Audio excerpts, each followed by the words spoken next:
Nah, teman-teman, untuk tema kali ini yang ingin kita bahas yakni nggak zaman ya, melombakan murai batu itu digedur. Setiap minggu lomba itu nggak zaman. Sebelum kita melombakan murai batu yang terus-menerus, kita harus tahu aspek dan karakter dari burung murai batu kita. Burung murai batu sebagaimana mestinya, dia seharusnya membutuhkan waktu lebih untuk istirahat. Kalau murai batu tidak ada waktu untuk istirahat, bagaimana dia bisa memupuk, mengeluarkan materi atau membongkar materi? Bagaimana juga dia bisa menekan lawan dalam artian mengintimidasi, ya, menebalkan wilayah teritorialnya. Dari segi mental juga, bagaimana mentalnya bisa dipupuk kalau dia terus-terusan digedur? Terus dari segi tenaga, murai batu yang cenderung digeber selalu, maka dia akan memporsir dirinya. Seperti halnya punya tabungan banyak tapi dia kuras ya untuk pemborosan di waktu yang singkat tadi. Jadi sangat disayangkan. Ya. Karena kita bisa memilih opsi istirahatkan burungnya agar lebih berkondisi ulang. Terus bisa pemasterannya bisa lebih maksimal.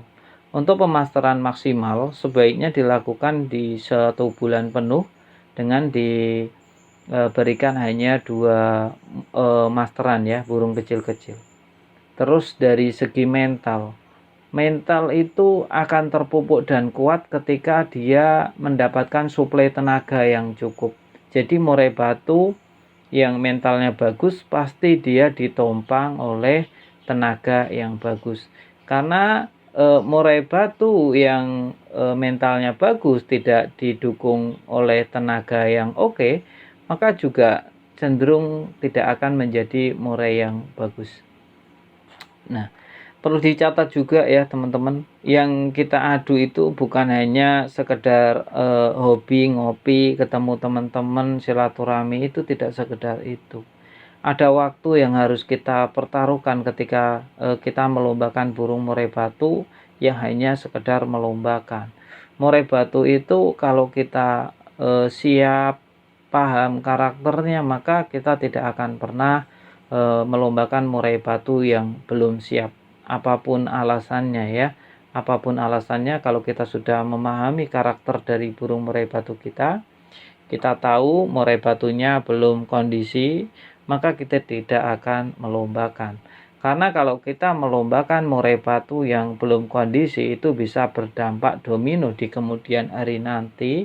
Belum waktu yang kita berikan ya, rawatan-rawatan yang sudah kita berikan juga ikut kebuang sia-sia dan percuma.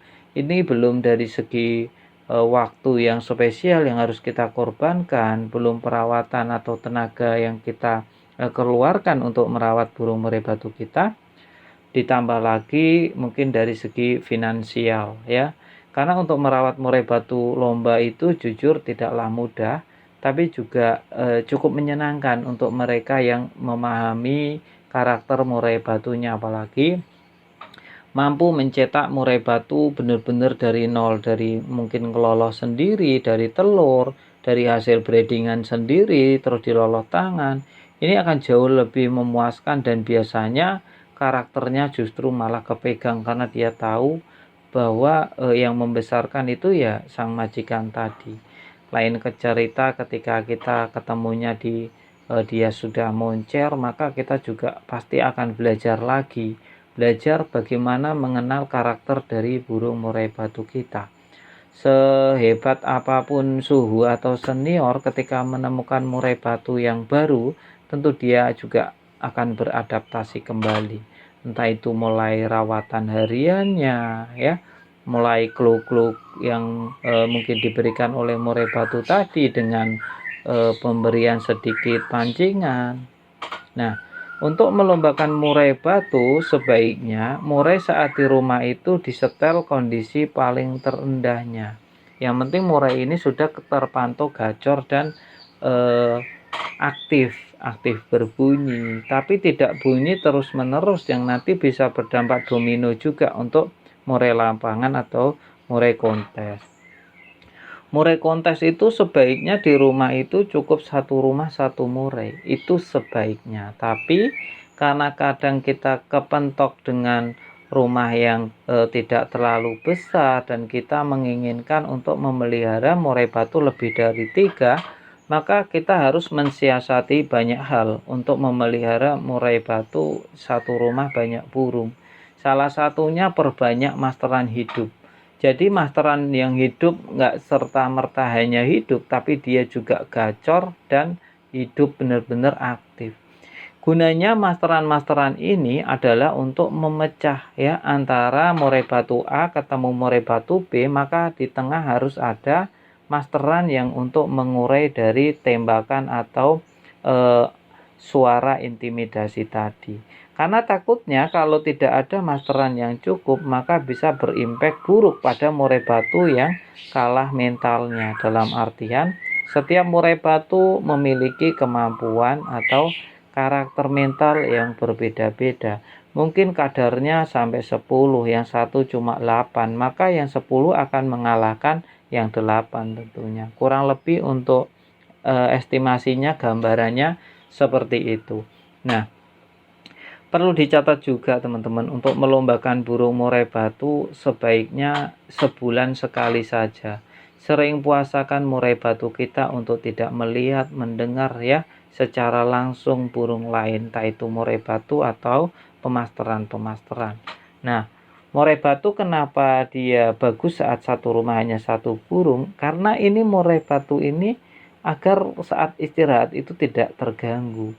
Lain cerita ketika kita memiliki murai batu yang faktornya bagus dan tinggi, namun ketika kita dalam satu rumah tadi, terus kita memiliki burung lain yang suaranya seperti ada siulan-siulan saat settingan kita untuk murai batu kontesnya tinggi-tingginya, maka ini bisa berdampak sangat buruk sekali. Nanti digantang murai batu kita mungkin hanya setengah jalannya karena sudah ngempos di rumah terlebih dahulu.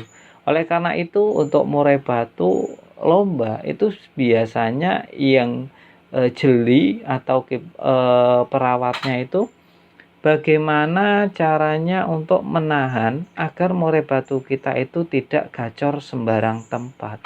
Jadi kita perlu melihat dan melatih juga bagaimana dia mengeluarkan materinya ya saat nanti di lomba atau digantangkan. Oleh karena itu, jangan ngetrek burung murai batu lomba, jangan memancing-mancing murai batu lomba saat ada di rumah ya. Karena untuk murai batu lomba itu di rumah tidak harus keluar-keluar, cukup diam saja. Ketika dibawa ke lapangan baru dia menunjukkan actionnya. Ini akan jauh lebih bagus. Kita masuk ke penutup.